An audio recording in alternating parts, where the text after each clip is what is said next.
في مقابلة حصرية بثت على قناة الجزيرة ضمن برنامج القسط بقية يوم الخميس 6 فبراير، كشف قيصر لأول مرة عن هويته الحقيقية، حيث ظهر باسمه الحقيقي المساعد أول فريد المذهان، وهو المسؤول السابق عن قلم الأدلة القضائية في الشرطة السورية العسكرية. هذه المقابلة كانت لحظة تاريخية بعد سنوات من التخفي، إذ كان المذهان وراء تسريب آلاف الصور التي توثق جرائم النظام السوري. أبرز النقاط التي تناولتها المقابلة: كيف بدأ قيصر عملية التسريب؟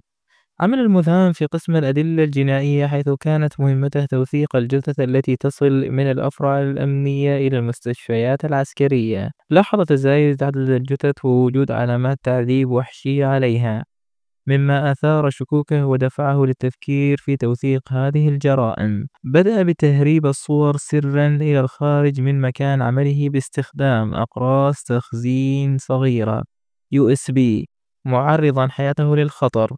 بعد تسريب ما يقارب 55,000 صورة لضحايا التعذيب، نجح في مغادرة سوريا بمساعدة منظمات حقوقية. تفاصيل الصور المسربة وتأثيرها على المجتمع الدولي: الصور أظهرت أكثر من 11,000 ضحية ماتوا تحت تعذيب، موثقة بأرقام وأسماء داخل السجون السورية.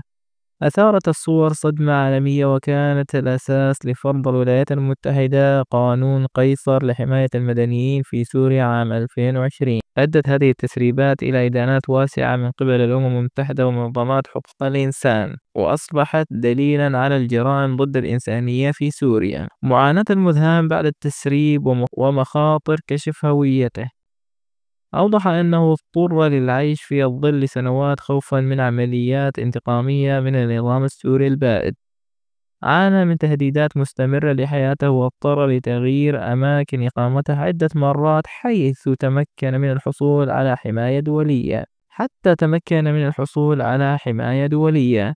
قرار كشف هويته جاء بعد تفكير طويل، حيث شعر أن استمرار التخفي لم يعد ضروريًا بعدما تأكد أن القضية وصلت إلى المجتمع الدولي.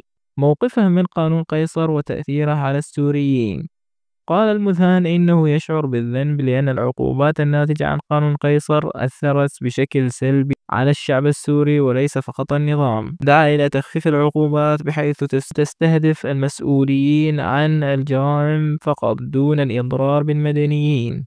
أشار إلى أن الشعب السوري يدفع ثمن سياسات النظام البائد، وأن الحل الحقيقي يجب أن يكون سياسيًا وليس اقتصاديًا فقط. ختامًا، رسالة قيصر للعالم: وجه المذهان رسالة إلى المجتمع الدولي مطالبًا بمحاسبة المسؤولين عن الجرائم وعدم السماح للنظام بالإفلات من العقاب. دعا السوريين إلى التمسك بالعدالة وعدم النسيان معاناة الضحايا الذين دفعوا حياتهم ثمنًا للقمع. أكد أن قراره بالكشف عن هويته جاء ليكون شاهدًا حيًّا على الجرائم التي وثقها، وليؤكد أن العدالة يجب أن تتحقق يومًا ما.